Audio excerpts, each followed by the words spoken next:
Assalamualaikum warahmatullahi wabarakatuh. Baik, pada kesempatan kali ini kami akan men-sharing pengalaman kami dalam penelitian. Kami merupakan mahasiswa Teknik Kimia Universitas Singapura Karawang angkatan 2019. Sebelumnya perkenalkan dulu, dimulai dari kanan.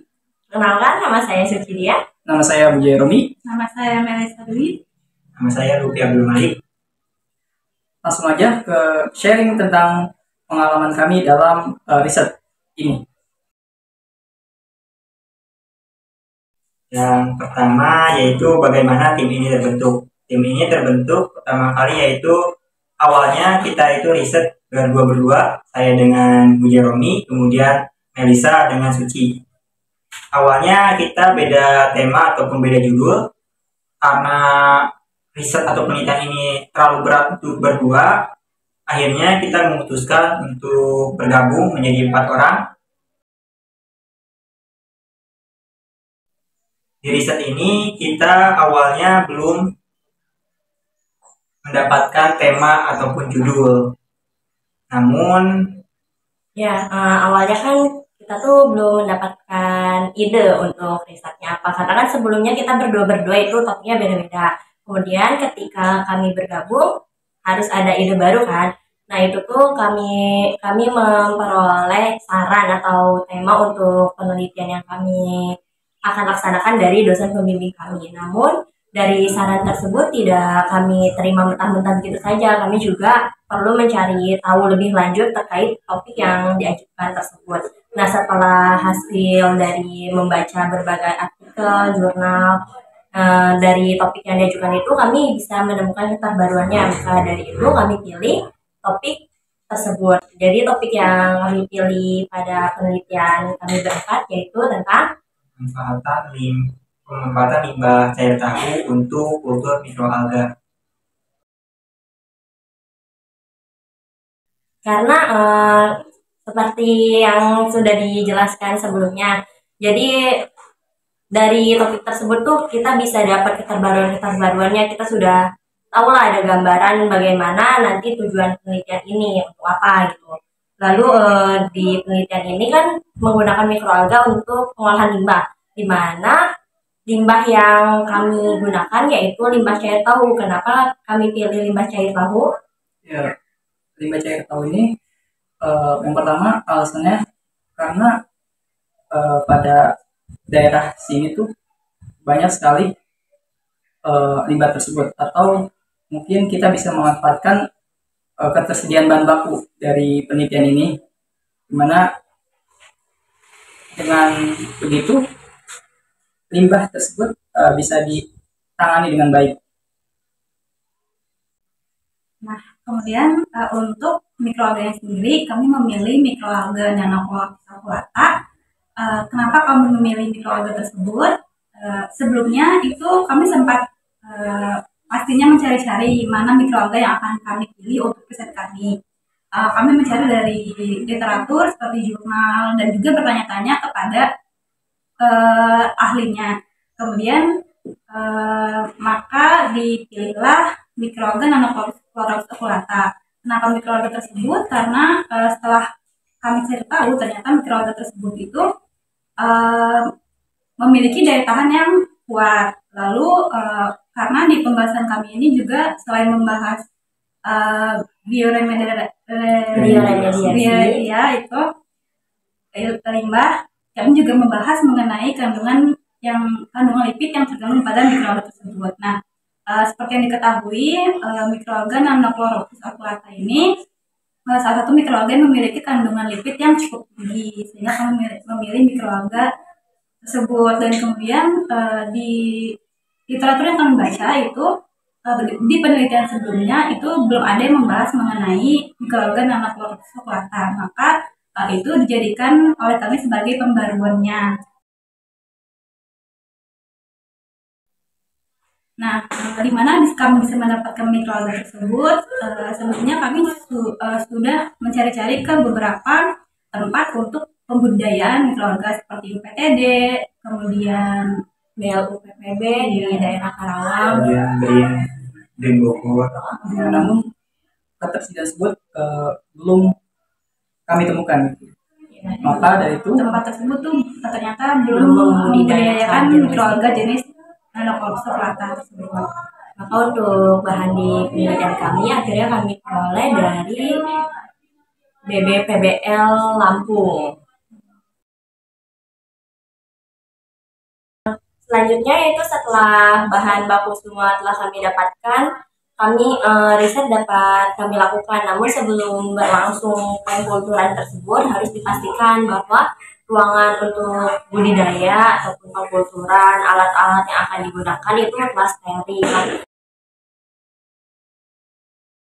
ya, dalam penelitian ini kami memulai dengan mengkultur mikroalga tersebut. Nah, dalam pengkulturan ini kita harus seoptimal mungkin mengecek kondisi agar data yang dihasilkan ini sesuai dengan yang diinginkan. Kita melakukan riset ini kurang lebih 1 bulan lah. Dimana selama 1 bulan itu tiap pagi kita harus datang ke lab gitu, untuk mengecek kondisi operasi, terus juga mempersiapkan sampel untuk dilakukan pengujian, karena untuk pengujian sendiri kami lakukan di lab uji. Ya seperti itu siklusnya terus berlangsung selama 1 bulan. Nah, setelah melakukan riset, pastinya kami menyusun laporan. Nah, untuk laporan-laporan itu terdiri dari bab 1 hingga bab 5, yaitu bab 1 itu ada pendahuluan, kemudian bab 2 ada tinjauan pustaka, lalu bab 3 metodologi penelitian, kemudian bab 4 hasil dan pembahasan, lalu bab terakhir yaitu kesimpulan dan daftar pustaka. Nah, kendala yang pertama yaitu bagaimana cara kita mendapatkan bahan bakunya.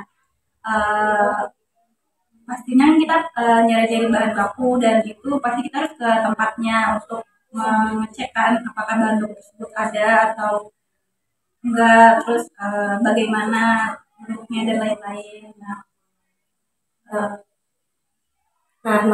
Untuk tipsnya mungkin buat next riset, buat kayak bahan baku yang sudah didapatkan itu, pastiin lagi nih sebelum kita datang ke tempatnya tuh, di tempat itu benar-benar membudidayakannya atau enggak, beneran ada atau enggak, biar selama itu tuh tidak membuang-buang waktu, bisa hemat biaya, hemat tenaga.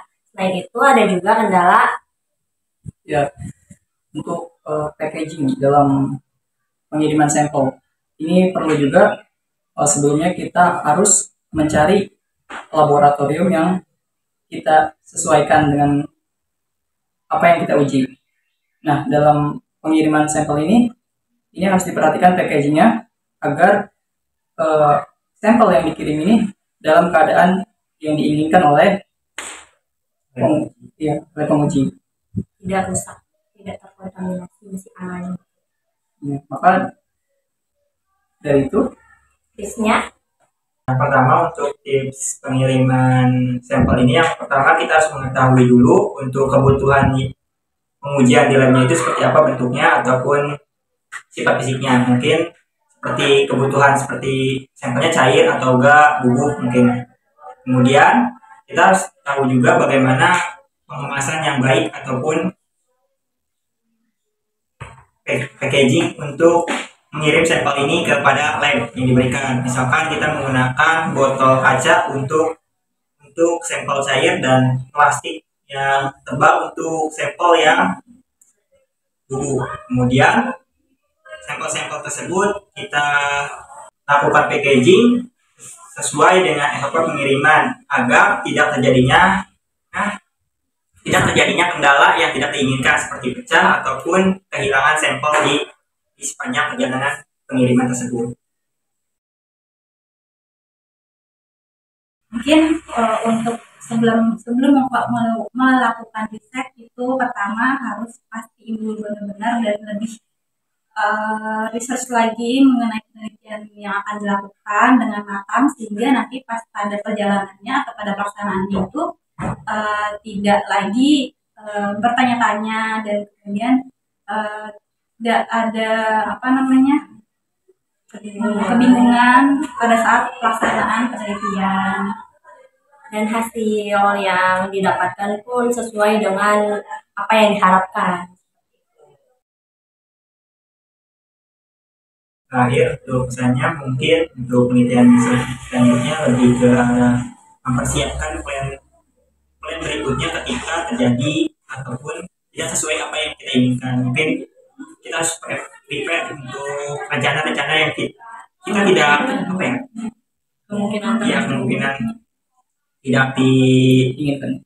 Pesan selanjutnya untuk kan pasti di tim ini kan ada beberapa orang kan, dan ada beberapa kepala yang dimana pastinya akan berbeda-beda pendapat, kemudian berbeda pemikiran, dan pasti juga pada saat penelitian pun kita pasti capek banget, dan itu bakal berpengaruh pada mood kita. Jadi kalau misalkan kita adanya perbedaan pendapat atau miskomunikasi itu harus diselesaikan, dan walaupun itu terjadi kita tidak boleh sampai mengganggu terlaksananya penelitian. Jadi harus penelitian harus tetap berjalan, dan tetap Tidak boleh mementingkan ego masing-masing. Kesehatan lebih utama. Uang juga utama. Tetap istirahat, tetap makan. Karena fokus sangat dibutuhkan dalam riset. Oke, sekian dari kami. Kurang lebihnya mohon maaf. Wassalamualaikum warahmatullahi wabarakatuh. Jangan lupa like, comment, and subscribe. Yeay.